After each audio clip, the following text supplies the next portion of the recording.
Thank you, Madam Speaker. Just before I deliver my ministerial statement, if you allow me to answer a question raised by Honorable Kilrack this morning.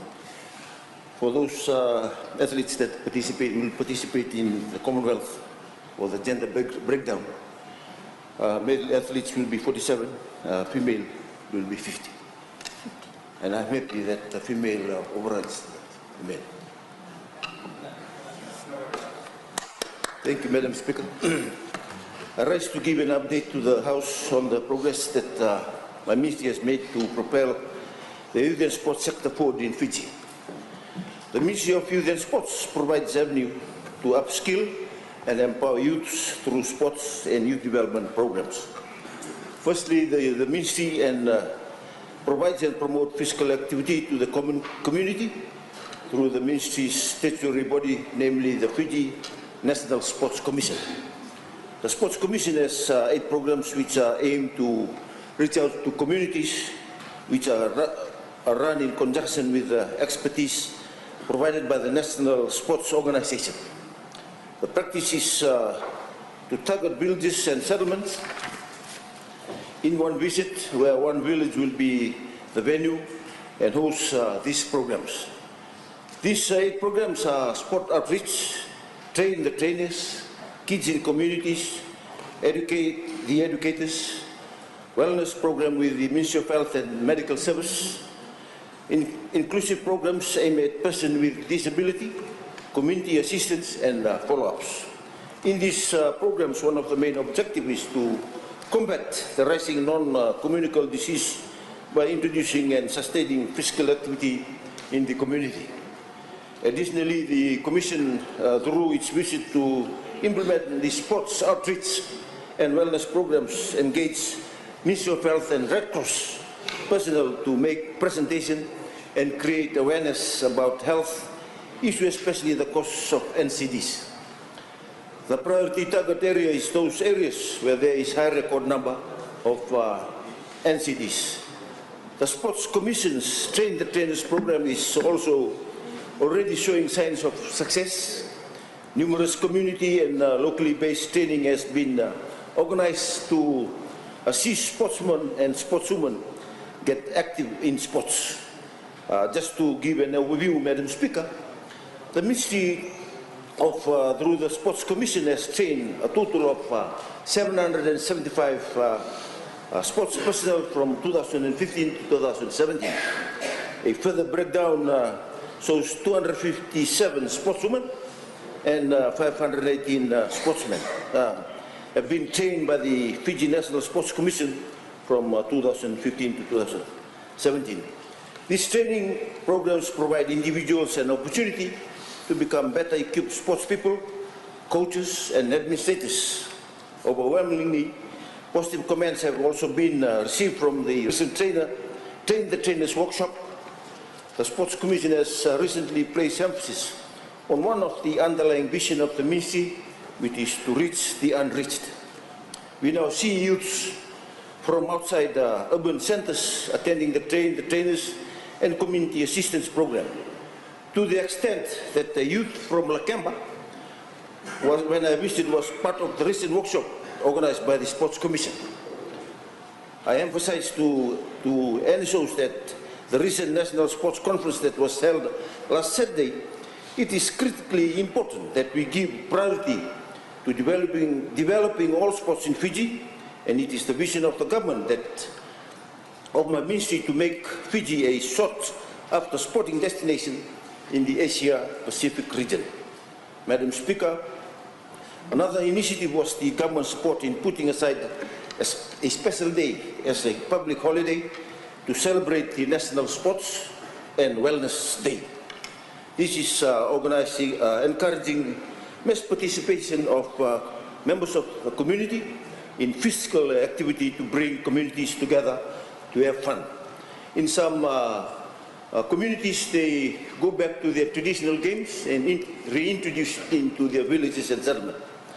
Madam Speaker, we experienced great interest last year in over 50 venues from the communities, and we hope to widen the scope of participation this year. Madam Speaker, the Ministry has embarked on decentralizing its service in the rural maritime areas. Through monitoring, evaluation exercise, it has been established that there is a lot of sporting potential in these maritime and rural areas. Currently, the Ministry is constructing rural sports playing field and 2 sports complexes, namely the Ibunisea Sports Complex in Kandavu and the Sawake Sports Complex in Ngau. The sports complexes means to harness and develop raw talents on the islands and as a medium to engage the community in physical activity. This individual will have access to similar sporting infrastructure to that experience in the urban centers. We envision great inclusivity while delivering our programs and projects. And of strong belief that all Fijians should have equal access to participate in sports and recreational activity. We hope to complete the two projects by the end of this calendar year. Madam Speaker, apart from sports, the Ministry provides training that is taken to the communities with priority given to those in remote areas where they have limited to no access to services and programs offered at institutions such as the Technical College. The Ministry, through its youth empowerment training, provides youth with skill such as basic financial literacy, budgeting and business planning, together with technical advices relevant to the need of that community. Subsequently, after these training courses, funding is provided in the income-generating project to ensure that the training objective is realized and follow-ups are carried out by the local youth officers on their progress. Madam Speaker, the mobile skills and the multi-skills training is aimed at empowering youth through the provision of training that is relevant to their situation. Those training courses are skill-based training that youth can use to contribute actively to their respective household and communities. These are training courses such as boatmaster's license, classics license, small engine repair, screen printing, arts and crafts, and hair and beauty therapy, to name a few, aimed at sustaining the trainee economically, as well as providing such service to the vicinity without travelling to urban or semi-urban centres. Madam Speaker, further, the Ministry is currently working with the Fiji Higher Education Commission in the review of Youth Training Centre. Training manuals to ensure that the Youth Training Centre are adequately equipped to deliver accredited training. Additionally, through in-house training, identified officials are also undergoing training to ensure that the Ministry has accredited trainers. Especially, the Ministry has engaged FNU to facilitate the training of trainers to identify officers in all the 4 divisions. These officers are now eligible to be training instructors, providing accreditation training through registration at the Fiji National University. Furthermore, the Ministry is arranging the possibility of this officer to complete Module 3 and Module 4, so they are qualified as training officers. Madam Speaker, I wish to inform this House the various programs my Ministry is offering that empower and sets a platform for youth to realize their potential and to excel. Programs which include empowerment training, mobile skill training, and youth grants, seeds of success, to name a few.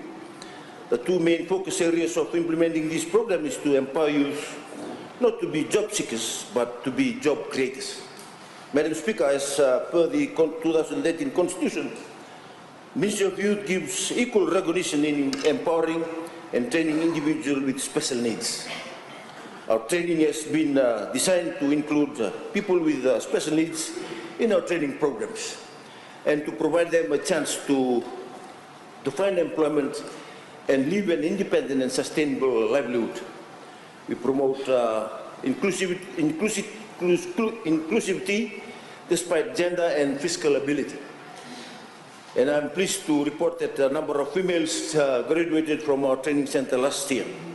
As of recently, 50 specialized needs students successfully completed training in hotel front office reception and housekeeping service in the Western Division.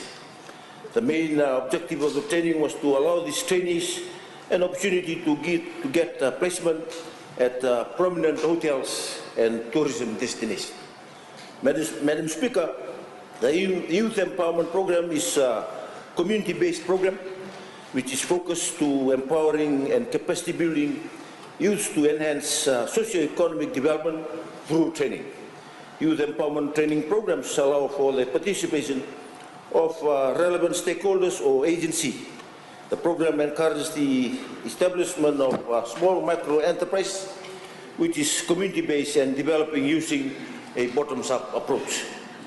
Our target for our Maritime Division this year is 11 training courses to be conducted, and in the first 6 months we have covered 60% of the courses in remote maritime provinces, which include Lau, Rotuma, Tandavu, Lomaiviti, and our urban maritime youths.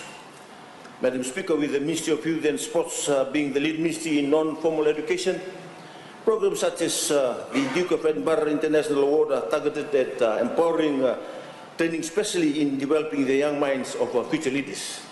The award's non-formal educational model supports and provides an alternative way of young people in the rural and maritime areas that are not in the formal education to gain a sense of achievement. Over 3,000 young Fijians have gained an award in Duke of Edinburgh International Award with approximately 50 schools and youth clubs being involved. The DIA in Fiji continues to expand, and between 2013 and 2016, there were 297 bronze, 155 silver, and 18 gold awards achieved by young people. The Ministry coordinates the support system for the implementation of Duke of Edinburgh with the Ministry of Education, Heritage and Arts, the Fiji Police, and the Republic of Fiji Military Force. This strong partnership, particularly with the Ministry of Education, Heritage and Arts, plays a vital role in developing critical thinking, problem-solving skills, and timely improving young persons' life choices. Madam Speaker, a total of $120,000 was allocated to the Ministry over the past 4 years for the delivery of the award program. Further, Madam Speaker, the Ministry is vigorously attempting to facilitate and improve the chances of success for our youth through the various programs that we offer, and most critically how this is sustained through the lives of the youth that have gone through this training. Young trainees at our Youth Training Center at Walilevu are also exposed to community engagement and participation as part of the training, which allows them to gain skills in music, performing arts, and the means of employment. Madam Speaker, in the last few years, we have established a close network and partnership with the number of stakeholders, including the Fiji Higher Education Commission, the Fiji Correction Service, the police, and the RFF. The Ministry is working vigorously, consulting and collaborating with the Fiji Higher Education Commission, ensuring that all courses offered from all our training centers are accredited. Also, Madam Speaker, as an outcome of the Cabinet decision, the Ministry continues to recruit youth and sports workers in respective provinces and divisions. We have finalized 20 applications for youth and sports workers will be respectively positioned in the 4 divisions. One of the primary objectives of the recruitment process, as per our operation plan, is to allow young individuals to take ownership and leadership responsibility in decision-making process. This new position will be responsible for promoting and developing training and employment opportunities through non-formal education for young people, including sports people, those who have dropped out of schools and university, as part of the Ministry's Second Chances support system.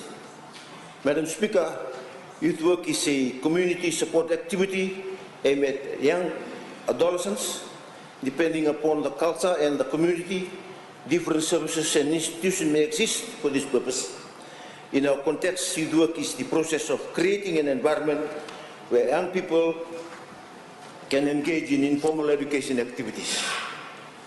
Madam Speaker, different varieties of youth work include center-based work, detached work, school-based work, and religion-based work.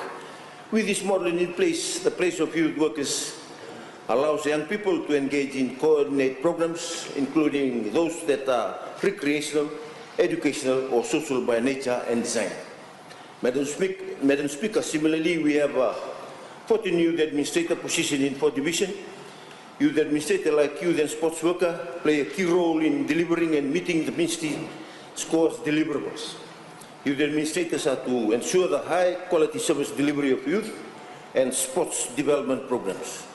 They consult, coordinate, plan, and implement training courses and sustainable income generating projects with young entrepreneurs and youth groups.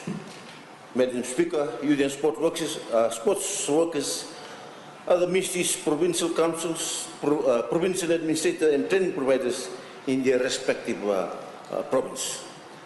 The training we provide to the young people is need-based, and when enhanced, will provide them pathway for further courses of finding employment to improve their livelihood.